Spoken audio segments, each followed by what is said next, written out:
পূজনীয় শ্রী শরৎচন্দ্র চক্রবর্তী মহাশয়ের রচনা স্বামী শিষ্য সংবাদ গ্রন্থ থেকে পাঠ।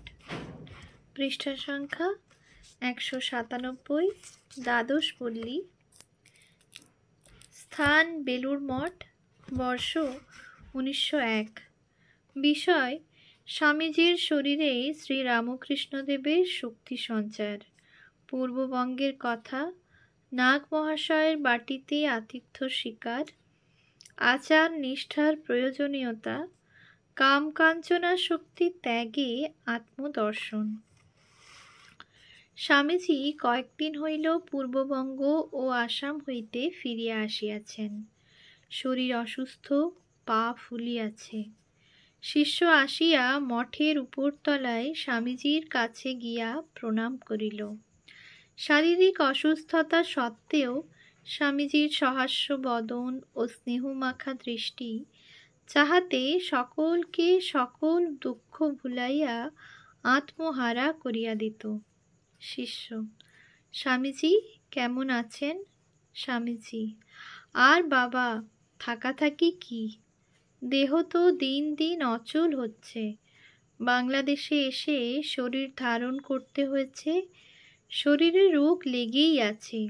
এদেশের ফিজিক একেবারে ভালো নয়, বেশি কাজ করতে গেলেই শরীরে বয় না। তবে যে কটা দিন দেহ আছে তোদের জন্য খাটব, খাটতে খাটতে মরব। শিষ্য: আপনি এখন কিছুদিন কাজকর্ম ছাড়িয়া স্থির হইয়া থাকুন, তাহা হইলেই শরীর সারিবে। এ দেহের রক্ষায় জগতের মঙ্গল। স্বামীজি: বসে থাকবার জো আছে কি বাবা? ওই যে ঠাকুর, যাকে কালী কালী বলে ডাকতেন, ঠাকুরের দেহ রাখবার 2-3 দিন আগে সেইটে এই শরীরে ঢুকে গেছে। সেইটেই আমাকে এদিক ওদিক কাজ করিয়ে নিয়ে বেড়ায়, স্থির হয়ে থাকতে দেয় না, আপনার সুখের দিক দেখতে দেয় না। শিষ্য: শক্তি প্রবেশের কথাটা কি রূপক ছলে বলিতেছেন? স্বামীজি: না রে, ঠাকুরের দেহ যাবার 3-4 দিন আগে তিনি আমাকে একাকী একদিন কাছে ডাকলেন, আর সামনে বসিয়ে আমার দিকে এক দৃষ্টে চেয়ে সমাধিস্থ হয়ে পড়লেন। আমি তখন ঠিক অনুভব করতে লাগলুম তার শরীর থেকে একটা সূক্ষ্ম তেজ ইলেকট্রিক শকের মতো এসে আমার শরীরে ঢুকছে। ক্রমে আমিও বাহ্যজ্ঞান হারিয়ে আড়ষ্ট হয়ে গেলুম। কতক্ষণ এরূপ ছিলুম আমার কিছু মনে পড়ে না। যখন বাহ্য চেতনা হলো, দেখি ঠাকুর কাঁদছেন। জিজ্ঞাসা করায় ঠাকুর সস্নেহে বললেন, আজ যথাসর্বস্ব তোকে দিয়ে ফকির হলুম, তুই এই শক্তিতে জগতের অনেক কাজ করে তবে ফিরে যাবি। আমার বোধ হয় ওই শক্তি আমাকে এ কাজে সে কাজে কেবল ঘুরোয়, বসে থাকবার জন্য আমার এ দেহ হয়নি। শিষ্য অবাক হইয়া শুনিতে শুনিতে ভাবিতে লাগিল, এ সকল কথা সাধারণ লোকে কিভাবে বুঝিবে কে জানে। অনন্তর ভিন্ন প্রসঙ্গ উত্থাপন করিয়া বলিল, মহাশয়, আমাদের বাঙাল দেশ পূর্ববঙ্গ আপনার কেমন লাগিল? স্বামীজি: দেশ কিছু মন্দ নয়, মাঠে দেখলুম খুব শস্য ফলেছে, আবহাওয়াও মন্দ নয়, পাহাড়ের দিকে দৃশ্য অতি মনোহর, ব্রহ্মপুত্র ভ্যালির শোভা অতুলনীয়। আমাদের এদিকের চেয়ে লোকগুলো কিছু মজবুত ও কর্মঠ। তার কারণ বোধ হয় মাছ মাংসটা খুব খায়, যা করে খুব গুঁয়ে করে। খাওয়া দাওয়াতে খুব তেল চর্বি দেয়, ওটা ভালো নয়। তেল চর্বি বেশি খেলে শরীরে মেদ জন্মে। শিষ্য: ধর্মভাব কেমন দেখিলেন? স্বামীজি: ধর্মভাব সম্বন্ধে দেখলুম দেশের লোকগুলো বড় কনজারভেটিভ। উদারভাবে ধর্ম করতে গিয়ে আবার অনেকে ফ্যানাটিক হয়ে পড়েছে। ঢাকার মোহিনীবাবুর বাড়িতে একদিন একটি ছেলে একখানা কার ফটো এনে আমায় দেখালে ও বললে, মহাশয় বলুন ইনি কে, অবতার কিনা। আমি তাকে অনেক বুঝিয়ে বললুম, তা বাবা আমি কি জানি। 3-4 বার বললেও সে ছেলেটি দেখলুম কিছুতেই তার জেদ ছাড়ে না। অবশেষে আমাকে বাধ্য হয়ে বলতে হলো, বাবা এখন থেকে ভালো করে খেয়েও দেও, তাহলে মস্তিষ্কের বিকাশ হবে। পুষ্টিকর খাদ্যাভাবে তোমার মাথা যে শুকিয়ে গেছে। এই কথা শুনে বোধ হয় ছেলেটির অসন্তোষ হয়ে থাকবে। তা কি করব বাবা, ছেলেদের এরূপ না বললে তারা যে ক্রমে পাগল হয়ে দাঁড়াবে। শিষ্য, আমাদের পূর্ব বাংলায় আজকাল অনেক অবতারের অভ্যুদয় হইতেছে।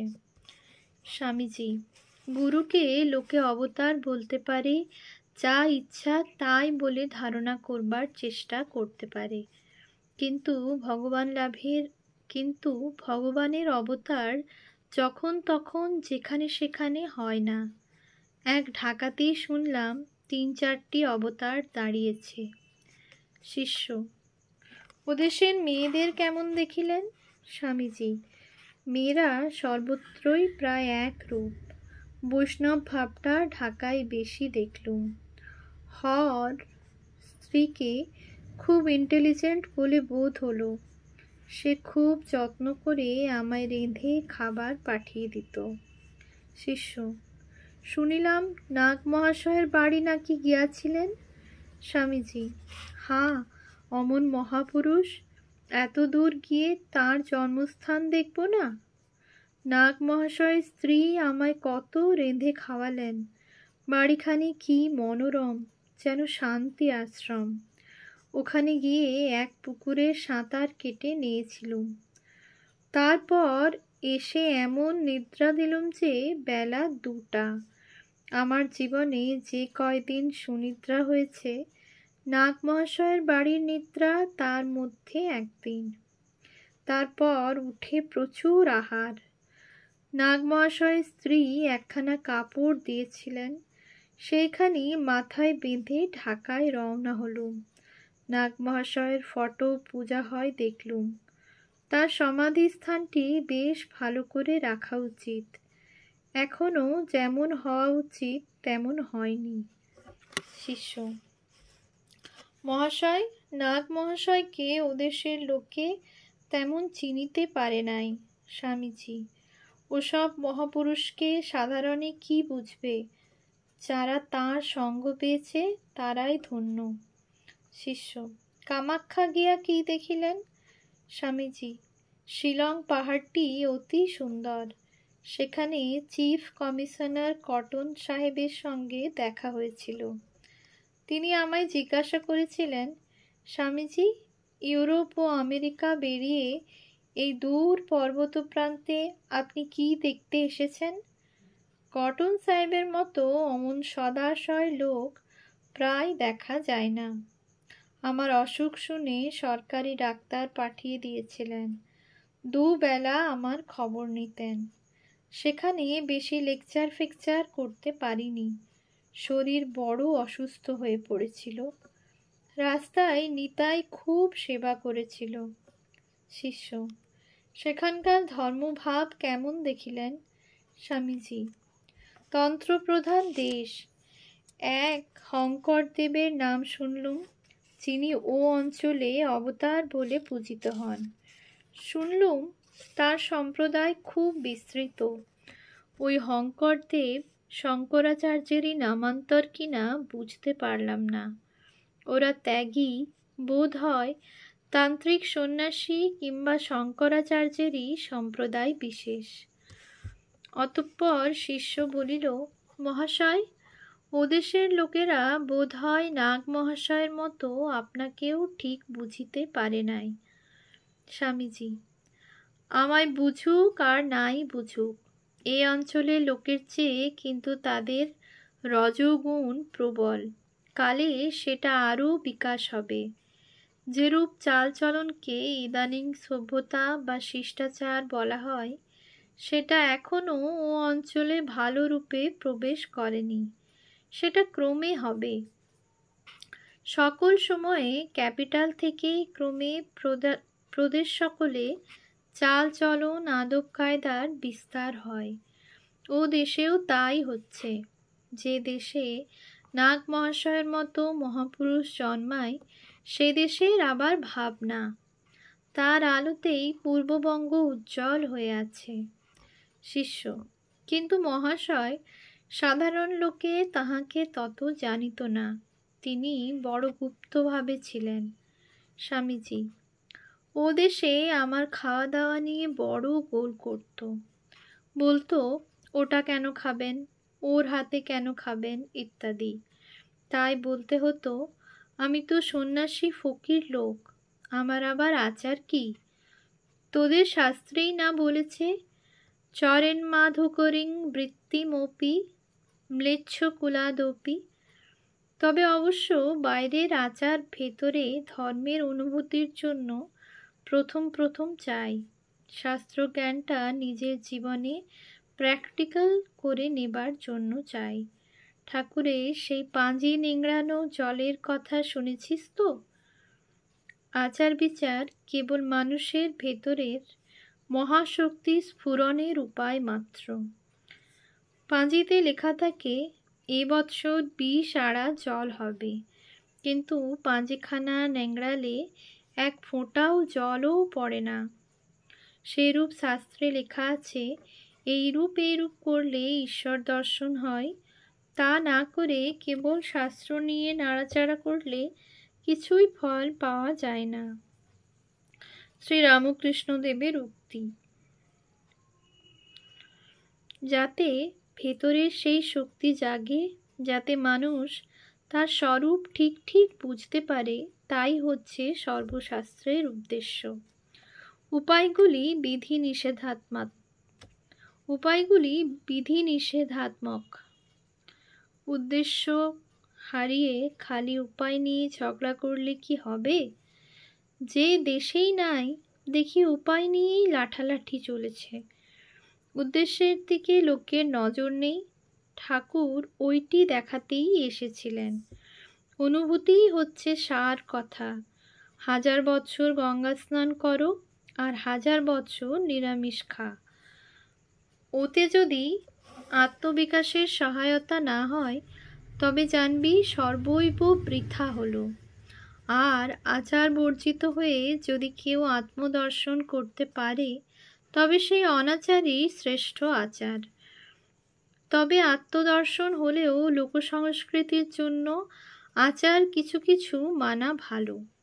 মোট কথা, মনকে একনিষ্ঠ করা চাই।